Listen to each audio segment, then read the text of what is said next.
Misinformation runs rampant in the Destiny community, and it is to be expected. Most players have never opened a lore page and only know what they see or hear from their fire teams and online chat rooms. It is as natural as one missing their jump during a flawless raid attempt, disappointing their whole raid team. This is going to be my first in my newest series called You're Wrong.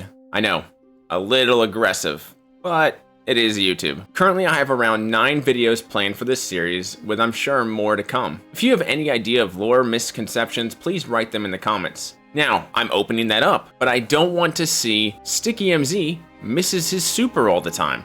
Well, this is a misconception because as we all know, I have great super aim. This could lead to people looking back at my past Twitch clips. All you need to know is I do not miss my super ever. I started doing Destiny lore content a little over 4 years ago.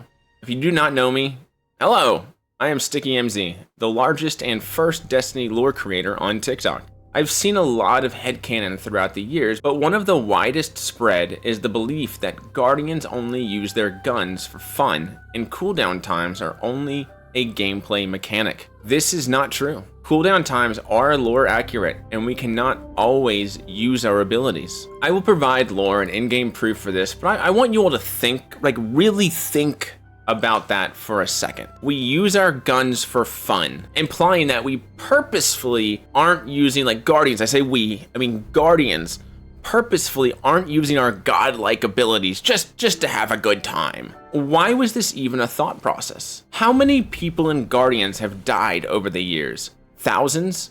Hundreds of thousands? How lame would a Guardian be if he allowed so many people to die because he just wanted to have a little fun and not use his abilities? I'll be honest, I never understood this at all. It doesn't even make sense if you start to think about it. We use our guns because we have to when we cannot use our abilities or to supplement our abilities.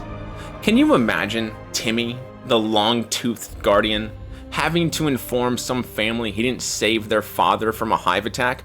But you can't be upset at him because he just wanted to have fun and do a 360 no-scope in a forest. You know what that makes, Timmy? Something I can't say on YouTube, but it starts with a B. Or it could start with a P.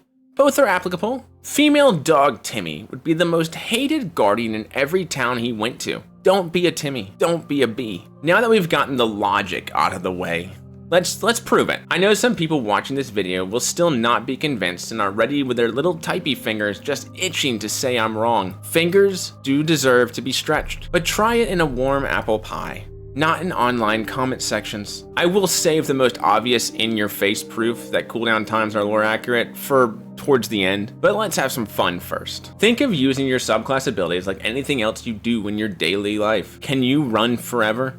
No, of course not. There is a cooldown time before you have the energy to make another sprint, and everyone has different cooldown time frames before they can go round 2. A refractory period, if you will. An Olympic-trained athlete has more energy to run farther, faster, and will have a shorter cooldown period before going again. Someone like McDonald's Timmy, yes, this is the same Timmy as Longtooth Timmy, who sits on their cheeks all day watching Bop House videos on TikTok, probably can't run that far without falling over, feeling like they're having a heart attack. The only dash in their life is DoorDash. Those that are better trained and experienced will be able to produce more, no matter if it's running, swimming, creating pillow-biting moments, or throwing out their supers. Someone like Ikora, who we have seen throughout multiple Nova Bombs, is more attuned with the light and has the experience needed to utilize her light before needing a rest. Ikora is just better than you, Timmy. It's time to come to terms with that. You may have slightly more hair for now, but she is better than you. Have you ever dated multiple women at the same time? Of course not. You play Destiny and watch lore videos on YouTube instead of swiping right on Tinder. Now that wasn't just an amazing segue. It's important to this topic. Savin was an Awoken who did in fact date and then married several Awoken women. It is a Guardian, she said. Once it was Chow Mu. He had left the reef alone, knowing that he could never return to see his family again, to repair a failing climate controller in what had once been Earth's Gobi breadbasket. He had said he could not bear to watch the world wither. Bow before the queen, Aldrin said, giving him a shove. The Awoken man looked at him, then back at Mara. Your Majesty, he said, bowing. My name is Savin. You do not remember your wives. He did not. You do not remember your child, who is now 110. He did not. The reason I bring him up is not just to show you that someone in lore has more riz than you will ever possess in your whole life. He was also an inventor. Even before he was a guardian, he would tinker and try to make technology to improve awoken life. During his time under the watch of Queen Mara and her awoken guards, he spent time trying to improve himself.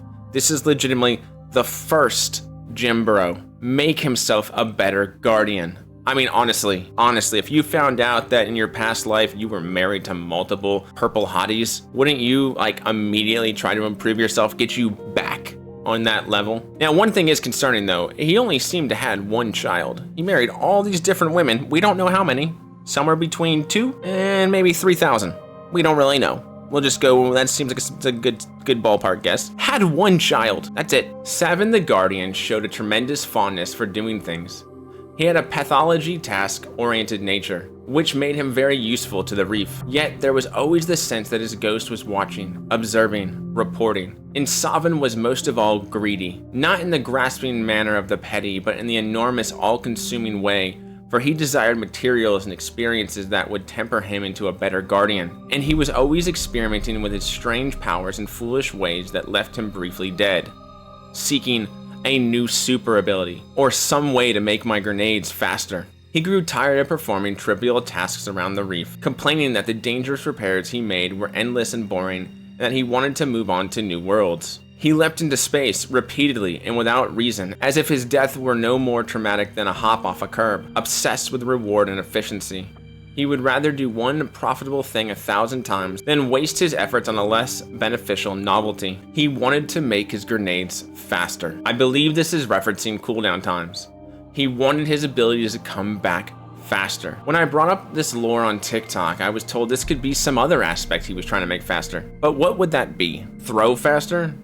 I feel like if that were true, he would have just said, some way to throw grenades faster. Could he have been trying to make the grenade itself be faster? What would that even look like?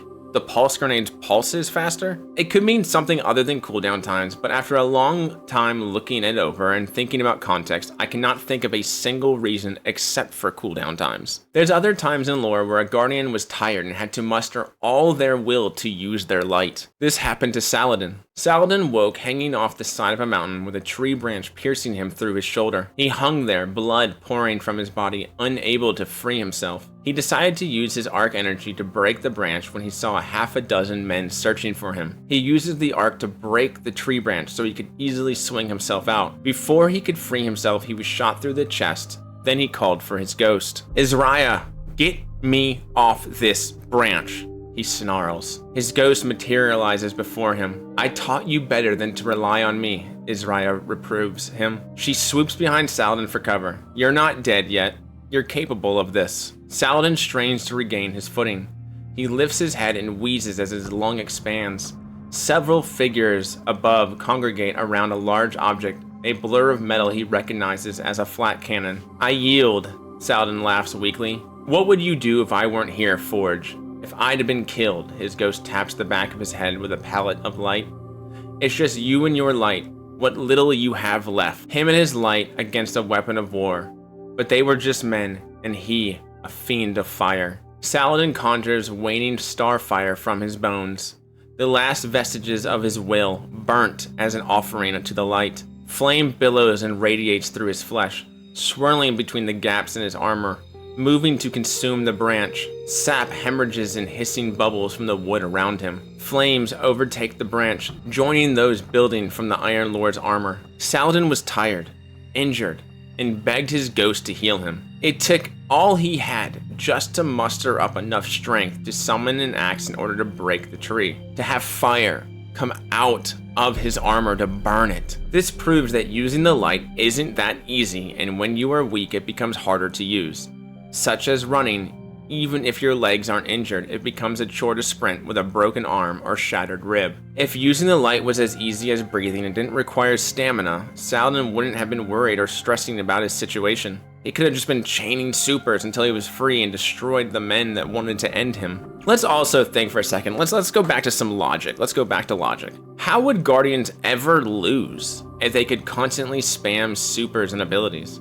Sure, inside darkness zones where the light can't reach, but in a normal situation, a Guardian should never lose. It would be impossible for an army of light-wielding God-adjacent to ever be defeated. Nova Bomb after Nova Bomb, golden guns everywhere, self-res warlocks would make victory inevitable. Why does a single Guardian fear the Fallen, who only have archstaffs and guns, if they could just thunder crash a group and end it over and over and over again? This makes me think of the Battle of Twilight Gap, the battle where the last city was almost overtaken by an army of several fallen houses. How could this have happened when so many Guardians were there if they could just easily spam their supers? I mean, you had Shax, Saladin, Zavala, Honor Beret, and pretty much any other Guardian on Earth at this battle. If Guardians could endlessly use their supers, this battle should have been over in less than an hour, with them buying beers and celebratory rubbers. But that's not what happened. The last city was almost lost. Saladin had given up hope and ordered a retreat. Fireteam leaders, do not advance on the wall. Fall back to the Ridgeback district. Shax freezes with a Vandal's windpipe in his fist. He waits for Saladin to justify the strategy. I repeat, all teams rally at the Ridgeback district. Do not advance. The city is lost. Shax drops the Vandal, then empties the rest of his clip into a captain. He and his fireteam are running on fumes. The dead, fallen and Guardian alike, litter the Twilight Gap. Shax, do you copy? He risks a look over his shoulder at their home. The place they call the last safe city. Not burning, not yet. Gritting his teeth, he reloads. Shax, your orders are to retreat. He sees a gap in the onslaught of invaders and gestures to the others. Nichi, take Abdi and Truce. Lu Feng with me. Bray, cover us. The battlefield is not your stage, Shax. This is not about glory. His fire team doesn't hesitate. Shax, for the final time, fall back. As the 6 of them crest the wall, Shax cuts the feed. They were running on fumes, using their weapons, Guardians dead everywhere, at the hands of the Fallen. The Fallen don't really have any fancy technology or magic. They are just bugs that have spider tanks and some guns. But powerful, light-wielding Guardians die constantly to their weapons. The only way this makes sense is if Guardians cannot use their light endlessly and need to regroup and cool down. There would be no sympathy here if Guardians refused to use their supers and let their friends die. Almost had their entire home overran simply because they chose to have a little fun and use their guns instead of godlike abilities. No, it's okay, Miss Thompson, that your son Bradley died in the car crash where I was in the driver's seat. You see, I took my hands off the wheel going 90 down the highway and decided to drive with my feet because I just wanted to have a little fun. Not one person in the history of mankind, except maybe Soft D Dillon from your frat house, would think that was an acceptable reason why somebody died. And no one likes Soft D Dillon. Dude cuts holes in honeydews. I think one of the most compelling reasons why Cooldown Times are canon in lore is Hive Guardians. Not once has a Hive just spammed supers or abilities in lore or in game. The Hive are known for doing very, very terrible things to Guardians. Why wouldn't they just go crazy on us and use their god tier abilities to end all Guardians? The Hive wouldn't care about ego or having fun. It's not in their nature. They wouldn't hesitate to easily win a battle and go home and take a Hive bubble bath. I'm not really sure if Hive take bubble baths, but I feel like they would. They probably nice on their rough skin. I know some of you weirdos would sell your own mothers for a chance at a bubble bath with a Hive wizard. That's gross. Don't dream of upside down tailpiping the Hive. Have standards. Bugs and crustaceans are off limits. So are space rhinos and Rolk. Honestly, just go outside. Probably safest bet. Feel the grass between your uncalloused toes and enjoy the sun smiling at you, allowing you to forget your weird obsession with pixelated space bugs. I told you at the start of the video I would give you proof Cooldown Times are canon, so here we go. I know you've waited long enough. The first mission of Red War. That's my proof. I know Red War is no longer in game and a good chunk of people have never played it or maybe even seen what the mission looks like. You're missing out though. Bungie made one of the greatest openings of a game I've ever seen and then decided new players could never enjoy it. During this mission, you are running through the old tower where Cabal are launching attacks. At one point in the mission, you meet up with Zavala who throws out a bubble shield. If you know me, you know I'm a huge hater of bubble titans, but in this case I will allow it. It's Zavala. Zavala doesn't hold up his shield the full time. He releases it and only can bring it back after a bit of time. I know some people will say it's not a cooldown, it's because he wanted to use his guns. You didn't need a bubble right then. I would partially agree. There was no use for a bubble outside the large attacks from the Cabal ship. But why didn't he just Thunder Crash or Fist of Havoc on the Cabal? Do you really think Zavala, who is not known for just having fun, would risk the tower and lives in order to just have a little silly time with his guns? Make it a little bit more challenging while everything's burning down around him? This is the same guy who got upset at Ikora for having fun during a board game and not being efficient. I mean, half the community doesn't even like Zavala because he's not fun and too serious. This doesn't really seem like a guy who would risk lives in the last city just to show off his cool new weapons. A counterpoint I have heard in the past is, well, Sticky, what about Mayhem? Shaq says Mayhem simulates open war. Show me what you can do with no limits. A lot of people have used this single line to say, see, cooldown times don't exist. Mayhem is the reality, which is most likely not true. There are a few reasons how Mayhem can exist along with cooldown times. First, Shaxx is allowing dangerous gameplay. It's even lore accurate that the rules for Mayhem are different than usual Crucible, and you need to sign a waiver that allows Shaxx not to be liable for any injury. Shaxx may be allowing Guardians to really push themselves to the limit, even if it causes themselves harm. Think of it as a soccer match. There are rules to keep players safe. But let's say they made a soccer mode where you could tackle and kick people in the face. Same gear, by the way. It's not football we're talking about. Talking about soccer. Only guarding you is your shin pads. Well, this is something technically you could do, but you'll probably end up in the hospital. Using your light on repeat can cause damage to yourself. Have you ever been so mad that you just started punching without thinking? What happened the next day? Your fists were hurting, but also the muscles in your arms and chests and possibly your neck. You overstrained yourself and now you can barely lift the ice pack you need to soothe your injuries. That's what would happen to Guardians if they overstrained themselves in light. The next reason Mayhem can possibly exist is Shaxx could be pumping light into the arenas. We know this is possible. There have been several missions where we see a puddle of light and stepping into it gives us back our abilities almost immediately. Same thing happens with Prismatic in the Final Shape missions. Same thing happens when we pick up Orbs of Light. Our abilities come back faster when we are near high concentration of Traveler's Light. Some of what I just said about Mayhem is headcanon and not verifiable in lore, so please don't take what I said as fact. It is just how I reason the amount of evidence that cooldown times are canon with what Mayhem is. Don't take what I said about Mayhem at 100% fact. If you do take it as fact, don't be going around saying, well, Sticky told me this is a fact, and if you don't believe me, you won't get your god roll. Because that just isn't true. They won't get their god roll because they have terrible RNG. If you think of cooldown times more along the lines of exhaustion, then it makes more sense. I don't think any man has ever said, hey baby, I can't go round 2 yet, I'm still in cooldown. That would be crazy, and probably a quick way to get kicked out of the bed. Unless you're this girl, but she's a costume wearer, so she's probably okay with weird things. We all know the proper way to talk to the ladies during a cooldown mode is by saying, I apologize, madam. I am unable to fulfill a second order as the new shipment hasn't made it into the factory yet. I understand in a lot of games, cooldown times are not something that should be taken seriously, but Bungie does a great job of making real lore out of their gameplay mechanics. From raid mechanics to gun perks to ghost shells, many things we see in game are canon. The world of Destiny is almost seamless between game and written lore. If you would like more content outside of these YouTube videos, come hang out on my Twitch streams, or make some friends in my Discord.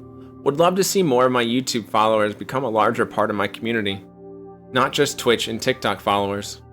Thank you all for watching this video, and stay tuned for the next You're Wrong video. Please comment, like, and subscribe, and remember, hunters never die.